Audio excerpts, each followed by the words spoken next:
पिछले 20-21 सालों से अमेरिका अफगानिस्तान में है दोस्तों। 9/11 के बाद, 9/11 के बाद अमेरिका ने बॉम्बिंग कैंपेन शुरू करी, तालिबान भाग गया। और पिछले एपिसोड में सारा इतिहास हम आपको बता ही चुके हैं, दोहराने की कोई जरूरत नहीं है। लेकिन पिछले 20-21 साल में कभी भी आपने यह नहीं देखा होगा कि चीन ने कोई रुचि दिखाई अफगानिस्तान के लिए। चाइना ने यहां तक कि अफगानिस्तान का नाम तक नहीं लिया। अब क्या हो गया कि साहब मुल्ला अब्दुल गनी बरादर, जो कि को फाउंडर है तालिबान के, वो मिल रहे हैं वांग यी के साथ। वांग यी हैं फॉरेन मिनिस्टर, विदेश मंत्री चीन के। लंबा चौड़ा दर्जन भर लोगों का तालिबान का डेलीगेशन चाइना इनवाइट करा जाता है और चाइना के फॉरेन मिनिस्टर से मिलता है। और चाइना तालिबान के बारे में कहता है कि the Taliban is a pivotal force, a pivotal military force in Afghanistan and a potent political force. यानी कि वो एक सैन्य शक्ति तो है ही, लेकिन वो एक राजनीतिक शक्ति भी है। इतना बड़ा बयान चीन देती नहीं है, लेकिन चीन ने बयान दे दिया। अब जरा इसको डीकंस्ट्रक्ट करते हैं और समझते हैं कि हो क्या रहा है वहां पे इस पूरे खित्ते में ना, अफगानिस्तान, तजाकिस्तान, पाकिस्तान। और फिर मैं आपको बताऊंगा कि चीन का ये सडन इंटरेस्ट, जो रुचि जागी है तालिबान में और अफगानिस्तान में, इसके पीछे कारण क्या है। कई लोग ये भी कहते हैं कि साहब मिनरल वेल्थ यानी खनिज पदार्थ बहुत ज्यादा हैं अफगानिस्तान में, इसलिए चीन बड़ी पैनी नजर बना के देखा है कि कुछ हमें फायदा हो जाए। वो भी ठीक है, लेकिन इसके कई और कारण हैं। चीन डरा भी हुआ है। और अब मैं आपको बताता हूं कि असली में गेम यहां पे क्या हो रहा है, खेला क्या हो रहा है। जैसे बंगला में कहते हैं ना, खेला क्या हो रहा है, मैं आपको बताता हूं खेला क्या हो रहा है दोस्तों। देखिए, अब्दुल गनी बरादर जाते हैं चीन और वहां पर वांग यी से मिलते हैं और वांग यी बड़े अच्छे बयान देते हैं तालिबान के लिए।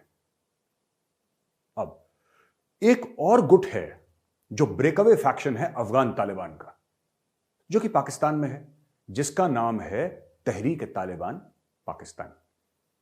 तहरीक तालिबान पाकिस्तान अफगान तालिबान का ही हिस्सा था, लेकिन 2007 की सर्दियों में लगभग नवंबर दिसंबर में बैतुल्ला महसूद नाम का एक दहशतगर्द था, एक टेररिस्ट था, जिसने तहरीक तालिबान पाकिस्तान बनाई। यह वही गिरोह है जिसने एपीएस पेशावर में 16 दिसंबर को वो 130 बच्चे मार दिए थे। आपने एहसानुल्लाह एहसान का नाम तो सुना ही होगा। एहसानुल्लाह एहसान का सीधा सीधा ताल्लुक तहरीक तालिबान पाकिस्तान के साथ था और शायद आज भी है। अब यह खेल क्या चल रहा है यहां पे? खेल यह चल रहा है दोस्तों कि पाकिस्तान यह कहता है कि तहरीक तालिबान पाकिस्तान भारतीय एजेंसी रॉ ने फंड करी है। पाकिस्तान यह कहता है कि साहब तहरीक तालिबान पाकिस्तान रॉ की कठपुतली है, भारत की कठपुतली है। भारत पैसे देता है, तहरीक तालिबान पाकिस्तान के अंदर जाके धमाके करता है। लाहौर में क्या, कराची में, इस्लामाबाद में, हर जगह लड़ाई झगड़ा करवाता है। खाना जंगी, सिविल वॉर, गृह युद्ध का माहौल एक खड़ा कर दिया पाकिस्तान के अंदर तहरीक तालिबान पाकिस्तान यानी टीटीपी ने। अब दोस्तों सच्चाई कुछ और है। बैतुल्ला महसूद का मैंने नाम आपको बताया, वो मरा कैसे, उसकी मौत कैसे हुई? बैतुल्ला महसूद की मौत हुई अमेरिकन ड्रोन स्ट्राइक में। अमेरिकन ड्रोन स्ट्राइक ने एक हेलफायर मिसाइल मारी और बैतुल्ला महसूद खत्म। बैतुल्ला महसूद के बाद हकीमुल्ला महसूद आता है, तहरीक तालिबान पाकिस्तान का लीडर अमीर, उसको भी मार दिया जाता है। और उसके बाद मुल्ला फजलुल्लाह आता है, उसको भी अमेरिकन मार देते हैं ड्रोन स्ट्राइक पे। अब मैं ये पूछना चाहता हूं अपने पाकिस्तानी भाइयों बहनों से कि आप तो ये कहते हैं कि अमेरिका और भारत एक दूसरे के सगे हैं। अमेरिका भारत का इस्तेमाल कर रहा है चीन के खिलाफ, हो सकता है आप ठीक कह रहे हो, मैं मना नहीं कर रहा है बात। लेकिन अगर तहरीक तालिबान पाकिस्तान भारत का सगा है और भारत अमेरिका का सगा है, तो अपने दोस्त के सगे को, अपने दोस्त के दोस्त को अमेरिका क्यों मार रहा है? और तहरीक तालिबान पाकिस्तान ने यह पहला अफगानिस्तान और पश्तून बेस्ड टेररिस्ट ग्रुप है, आतंकवादी संगठन है, जिसने एक्चुअली अमेरिका को धमकी दी थी कि हम अमेरिका के शहरों पर अटैक करेंगे। तो मैं यह जानना चाहता हूं कि ऐसा कैसे हो सकता है। कहीं ना कहीं पाकिस्तान प्रोपेगेंडा कर रहा है कि तहरीक तालिबान पाकिस्तान भारत का एक अंग है, भारत से फंडेड है और पाकिस्तान के खिलाफ एक्शन कर रहा है। तहरीक तालिबान पाकिस्तान और फिर इस पूरे खित्ते में क्या चल रहा है समझने के लिए आपको यह जानना जरूरी है कि तहरीक तालिबान पाकिस्तान चाहता क्या है। यह एक पश्तून ग्रुप है, इसमें पठान हैं, पाकिस्तान के फ्रंटियर एरियाज के, नदर्न एरियाज, आपके गिलगिट बाल्टिस्तान के थोड़ा सा अगर आप इस तरफ आ जाएं, और ये पूरा खैबर पख्तूनख्वा की जो बेल्ट है, यहां के जो पठान हैं, ज्यादातर, सब नहीं, ज्यादातर तहरीक तालिबान पाकिस्तान के मेंबर हैं। ये चाहते हैं कि शरिया नाफिज हो पाकिस्तान के फ्रंटियर एरियाज में। ये चाहते हैं कि पाकिस्तान का जो वो इलाका है खैबर पख्तूनख्वा वाला और पूरे ट्राइबल एरियाज मरगला हिल्स तक, ये एक आजाद रियासत बन जाए, पाकिस्तान से अलग हो जाए। क्योंकि ये कहते हैं कि sovereignty belongs to Allah alone, यानी कि जो खुद मुख्तारी है वो सिर्फ अल्लाह की है। और अगर किसी भी देश का कोई कानून, कोई संविधान हो तो कुरान शरीफ हो। पाकिस्तान भी एक रेडिकल इस्लामिस्ट मुल्क है, लेकिन पाकिस्तान अभी तक उस एक्सट्रीम में नहीं गया जिस एक्सट्रीम में तहरीक तालिबान पाकिस्तान ले जाना चाहती है। और फिर ज़र्ब-ए-अज़्ब और बाकी और ऑपरेशंस पाकिस्तानी आर्मी ने लॉन्च करे नॉर्थ वजीरिस्तान में वगैरह वगैरह, ये पुराना इतिहास है दोस्तों। कहने की बात यह है कि जो भारत से पैसे ले रहा है पाकिस्तान के खिलाफ, यही तो कहते हैं ना पाकिस्तानी कि भारत से पैसे ले रहा है पाकिस्तान के खिलाफ, उसको अमेरिका क्यों मार रहा है? अगर तीनों आपस में सगे हैं, तीनों आपस में दोस्त हैं, तो एक दोस्त दूसरे को क्यों मार रहा है? यह सवाल बनता है। अब हम आ जाते हैं कि चीन को क्या चाहिए। दोस्तों यह बड़ा इंटरेस्टिंग है कि चीन क्यों अचानक जागा इतने सालों के बाद। जब तक अमेरिकन थे, जब तक अमेरिका की मिलिट्री ग्राउंड कंट्रोल कर रही थी अफगानिस्तान में, चाइना बिल्कुल सेफ था। चाइना ने बयानबाजी कुछ नहीं करी, चाइना एकदम सेफ था। अब हुआ यह कि अमेरिकन की फोर्सेस जमीन से हट गई, अब सिर्फ हवाई हमले कर रही है अमेरिका। ग्राउंड ऑपरेशंस अमेरिका ने लगभग बंद कर दिए। अगर कुछ सीआईए के ऑपरेटिव्स हों, कोई स्पेशल फोर्सेस हों खुफिया तौर पे, तो वो मुझे नहीं मालूम, लेकिन यह बात वाज़ेह है कि अमेरिका एयर स्ट्राइक्स कर रही है अपने लड़ाकू विमानों से, अपने ड्रोन से। अब इसके पीछे क्या स्टोरी है? इसके पीछे यह स्टोरी है कि साहब, अफगानिस्तान का चीन से बॉर्डर मिलता है। अफगानिस्तान का चीन से बॉर्डर मिलता है, यह स्टेटमेंट मैंने ऐसे ही दे दिया आपको, लेकिन इसके पीछे गहराई बहुत है। मैं आपकी तवज्जो चाहूंगा। देखिए, एक कॉरिडोर है जिसको वखान कॉरिडोर बोलते हैं। यह वखान कॉरिडोर 250 से लेकर 350 किलोमीटर लंबी है और 25 से लेकर 65 किलोमीटर औसतन चौड़ी है। यह पूरी जो कॉरिडोर है ना दोस्तों, यह अफगानिस्तान को चाइना से मिलाती है। तो एक तरफ अफगानिस्तान, एक तरफ चीन, एक तरफ तजाकिस्तान और एक तरफ पाकिस्तान। अब आप समझ गए कि जियो स्ट्रेटेजिकली वखान कॉरिडोर कितनी इंपॉर्टेंट है। वखान कॉरिडोर के अगर एक तरफ, यानी कि उसके वेस्टर्न पश्चिमी छोर पे अगर अफगानिस्तान है, तो उसकी पूर्वी छोर पे चीन है। और चीन में कौन सा एरिया है? चीन में कौन सा एरिया जो वखान कॉरिडोर से मिलता जुलता है, लगभग आसपास, थोड़े से फासले पे? वो है शिंगजियांग प्रोविंस। दोस्तों वही एरिया जहां पे वीगर मुसलमान हैं और जो चीन से आजादी चाहते हैं, और 15 लाख वीगर मुसलमानों को चीन ने जेल में डाल रखा है। यह कहानी तो आपको पता ही है। तो यहां से पूरी कहानी शुरू होती है कि चीन को क्यों इतना इंटरेस्ट आ गया, अचानक ये रुचि कहां से जाग गई, ये मोहब्बत, ये इश्क तालिबान के साथ। चाइना को एक बात पता है कि जो तालिबान है वो एक पोटेंट, एक जबरदस्त फोर्स अफगानिस्तान में है। वो इख्तिदार में आए ना आए वो कल की बात है, हो सकता है ना भी आए, लेकिन डॉग इन द मैंजर होता है ना, जो अंग्रेजी में कहावत है डॉग इन द मैंजर, कि अगर मैं तुम्हारा काम बना नहीं सकता तो मैं कम से कम तुम्हारा काम बिगाड़ तो दूंगा ही। तो वो हैसियत तालिबान की है, वो काम बिगाड़ सकता है, चाहे बना पाए ना पाए। अब आप ये बोलेंगे कि अगर अफगान हुकूमत काबुल में बनी है तो चीन उससे जाके बात क्यों नहीं करता? क्योंकि अफगान हुकूमत ऑलरेडी अमेरिकन कैंप में है और इंडिया की सब्सटैंशियल इन्वेस्टमेंट्स हैं, बहुत सारा निवेश करा है। निवेश सही शब्द नहीं है, भारत के वहां पे जो पैसे खर्च करें वो एक मदद है, एक दोस्त की मदद है, वो एक निवेश नहीं है, क्योंकि निवेश में रिटर्न होता है, रिटर्न तो यहां पे कुछ है नहीं, तो हमने मदद करी है $3 बिलियन की लगभग। चाइना को लगता है कि तालिबान से अगर बात करेंगे तो हो सकता है कुछ बात बन पाए। दूसरा फैक्टर, वाखान कॉरिडोर से अगर चाइना अफगानिस्तान आ सकता है तो अफगान तालिबान के ब्रेकअवे फैक्शंस, देखिए तालिबान को अगर आपको समझना है तो आप ये समझिए एक फौज जैसी नहीं है, जैसे कि यूएस आर्मी है, चाइनीज आर्मी है, ब्रिटिश आर्मी है या इंडियन आर्मी है जिसका एक चीफ और एक स्ट्रक्चर है। ऐसा नहीं है। ये अलग अलग लोग हैं जो एक खास मकसद के लिए एक साथ जुड़े हुए हैं। ये बीच में अलग भी हो जाते हैं, ये बीच में आपस के एक दूसरे के साथ लड़ते भी हैं। इसलिए चाइना सबके साथ एंगेज कर रहा है, क्योंकि चाइना को पैसे कमाने हैं और अपना रसूख बढ़ाना है। अब चाइना क्या कर रहा है कि चाइना ने ईरान के साथ $400 बिलियन का एक मुआहदा साइन करा, एक डील साइन करी है कि हम इन्वेस्ट करेंगे $400 बिलियन। अब दोस्तों, ये जो $400 बिलियन है, यानी $400 अरब, इसका रास्ता क्या होगा? अगर ईरान से तेल लेता है चाइना तो वो कहां से जाएगा? ये सब डेवलपमेंट हो रही हैं और चाइना को बहुत फिक्र है कि शिंजियांग प्रोविंस में जो मुसलमान हैं जिन्होंने हथियार उठा लिया चीन के खिलाफ, उनको अगर मदद मिल जाती है ब्रेकअवे फैक्शन तालिबान के, जो तालिबान के और छोटे छोटे गिरोह हैं, जो हो सकता है कि सेंट्रल अथॉरिटी तालिबान की ना माने, क्योंकि उनका काम जंग है। अमन में ये लोग कभी रहे नहीं, इनको आदत नहीं है सुख शांति की। AK-47 उठाई, RPG उठाया, कोई भी और रॉकेट लॉन्चर उठाया और लड़ाई में चले गए, ये इनका पेशा है। तो यही चीज से चाइना को बहुत डर लग रहा है कि उनको ऐसा लगता है कि अगर अफगानिस्तान डिस्टेबलाइज हुआ तो फिर फर्क पड़ेगा डायरेक्ट चीन में। दासू में 9 चीनी मारे गए और हाल ही में आपने सुना होगा कि कराची में चाइनीज इंजीनियर्स के ऊपर अटैक भी हुआ था। शुक्र है कोई मरा नहीं, लेकिन अटैक तो जरूर हुआ था उनके ऊपर।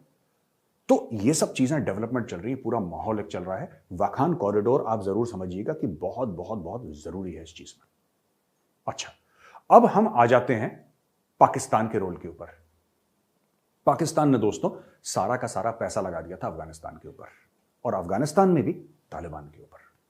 पैसा, रसूख, जो भी चीज है। और पिछले एपिसोड में भी हमने डिस्कस करा था कि किस तरीके से परवेज मुशर्रफ ने खुद यह माना था कि साहब ये बात हमारी हो गई है, हम लोग सपोर्ट करते हैं, हम लोग अपने फौजी भेजते हैं, ये बात तय है। ये परवेज मुशर्रफ ने बोला था ऑन रिकॉर्ड, हमने आपको वीडियो भी दिखाया था। और किस तरीके से पाकिस्तान का आज का इंटीरियर मिनिस्टर शेख रशीद ये कहता है कि तालिबान हमारे पास हैं, हमारे साथ आते हैं, ये सब ये आपको पता है। अब इसमें पाकिस्तान एक बहुत बुरी स्थिति में फंस चुका है। और जैसे कि जब पैसे के मामले में पाकिस्तान फंसता है तो उसको कौन बचाता है? चीन। अब डिप्लोमेटिक और मिलिट्री मामले में पाकिस्तान फंस गया है और उसको कौन बचाएगा? चीन।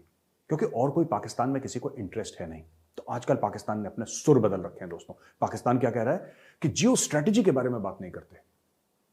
जियो स्ट्रेटेजी के यानी कि हम कहां पे हैं, पाकिस्तान कहां पे स्थित है, corridor to Afghanistan, corridor to central Asia, और जो पाकिस्तान का एक बड़ा जियो स्ट्रेटेजिक इंपॉर्टेंस है, हम उसकी बात नहीं करना चाहते, क्योंकि अब वो it is past it's sell by date. कोई पूछता तो है नहीं इस मामले में, किसी को इंटरेस्ट है नहीं। अब वहां पे कौन कौन से पार्ट्स है? अमेरिका को इंटरेस्ट नहीं है, इंडिया कोई बात नहीं करना पाकिस्तान से, चाइना के पास ऑलरेडी लैंड रूट है, वो ईरान से डायरेक्टली बात कर रहा है पाकिस्तान को बाईपास करने के बाद। तो इन सब चीजों में आपको क्या लगता है कि पाकिस्तान क्या चाहता होगा? वो जो फोटोग्राफ हमने आपको दिखाई थी ना कि मुल्ला बरादर वांग यी से मिल रहे हैं, उस फ्रेम में आपने किसी पाकिस्तानी को देखा? यानी कि चाइना कह रहा है कि हमें पाकिस्तान की जरूरत नहीं है तालिबान से बात करने के लिए, ना अफगानिस्तान में जाने के लिए हमें पाकिस्तान की जरूरत है। पाकिस्तान का बस इतना खेल है कि पाकिस्तान सिक्योरिटी प्रोवाइड करे, चौकीदारी का काम करे, पैसे ले ले, जो उसके 2, 4, 5 रुपए बनते हैं ले ले, कोई दिक्कत नहीं है। लेकिन सबसे बड़ी बात क्या है? सबसे बड़ी बात यह है कि China will go it alone in Afghanistan. China कहता है कि हमारे पास चेकबुक है और तालिबान को क्या चाहिए? पैसे चाहिए ना, दे देंगे। कितने पैसे चाहिए? दे देंगे। जैसे इंडिया ने रोड्स बनाई हैं, हम भी रोड्स बना लेंगे। लेकिन किसी भी सूरत में दोस्तों, कुछ भी हो, हमें यह नहीं भूलना चाहिए कि ऊपर अफगानिस्तान के नदन अलायंस है, जिसमें उज़्बेक हैं, जिसमें ताजिक हैं, और उनकी तालिबान से बिल्कुल नहीं बनती। दूसरी चीज, जो अशरफ गनी की सरकार है वो तो है ही, उसको अमेरिका सपोर्ट कर रहा है, उसको इंडिया सपोर्ट कर रहा है। तो आगे चल के जो पाकिस्तान का हाल बुरा होने वाला है, उससे पाकिस्तान बहुत ही चिंतित है, बहुत ही परेशान है पाकिस्तान कि किसी तरीके से कुछ तो हो यार, कुछ तो निकले। शुरू में जैसे मैंने आपको बताया, पाकिस्तान बड़ी खुशियां मना रहा था, बड़े भंगड़े शंगड़े डाल रहे थे कि साहब अब तो तालिबान जो है उसने 85%, 90% अफगानिस्तान को हथिया लिया। अफगानिस्तान में जो तालिबान है, अफगान तालिबान, वो खुद कहता है कि हमारे फाइटर 70 से लेकर 75,000 हैं। 70,000 से लेकर 75,000 लोगों के साथ क्या पूरे मुल्क को आप कैप्चर कर सकते हैं? Is it possible? बिल्कुल भी नहीं। लेकिन वही अपने आम लोगों को एक झूठी बात बतानी है कि अब तो अफगानिस्तान को हमने कैप्चर कर लिया, अब तालिबान तो हमारे हैं ही सगे, तो हम उनको देख लेंगे। लेकिन जब उनको पता लगा कि तालिबान मार खा रहा है बुरी तरीके से, तो अब क्या करा उन्होंने? ये जो खाना जंगी वाला मामला है, सिविल वॉर का, गृह युद्ध वाला मामला, ये पाकिस्तान के अंदर घुस रहा है। और पाकिस्तान को इस चीज से बड़ा खौफ है, क्योंकि जब पहली बार ऐसा हुआ था तो 3 to 5 मिलियन यानी कि 30 से 50 लाख अफगान भाग के आ गए थे पेशावर के कैंप्स में और अलग अलग जगह। आपको पता है सबसे ज्यादा पश्तून पॉपुलेशन यानी कि अफगान मूल की जो पॉपुलेशन है सबसे ज्यादा कहां पे है?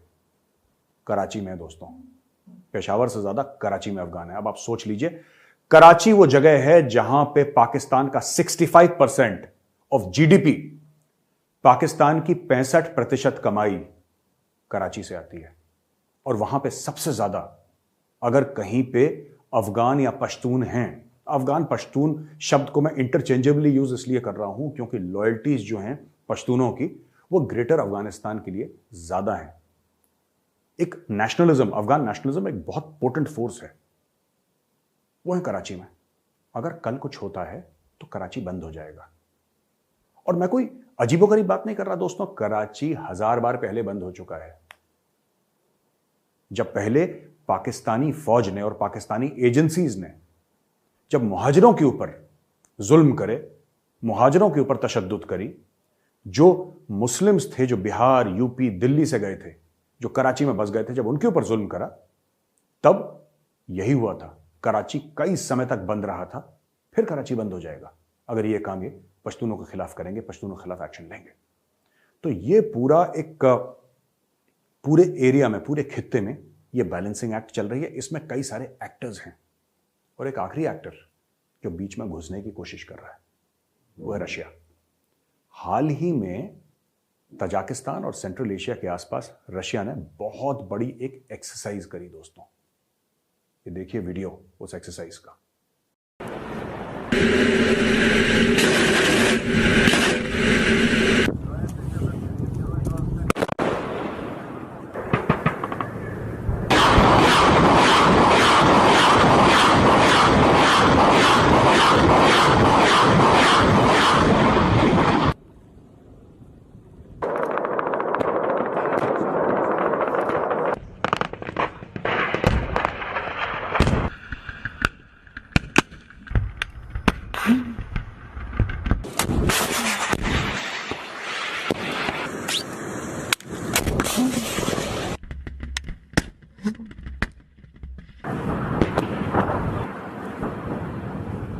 आपने देखा किस तरीके से मल्टीपल बैरल रॉकेट लॉन्चर और टैंक्स वगैरह रशिया ने वहां पे डाल दिए।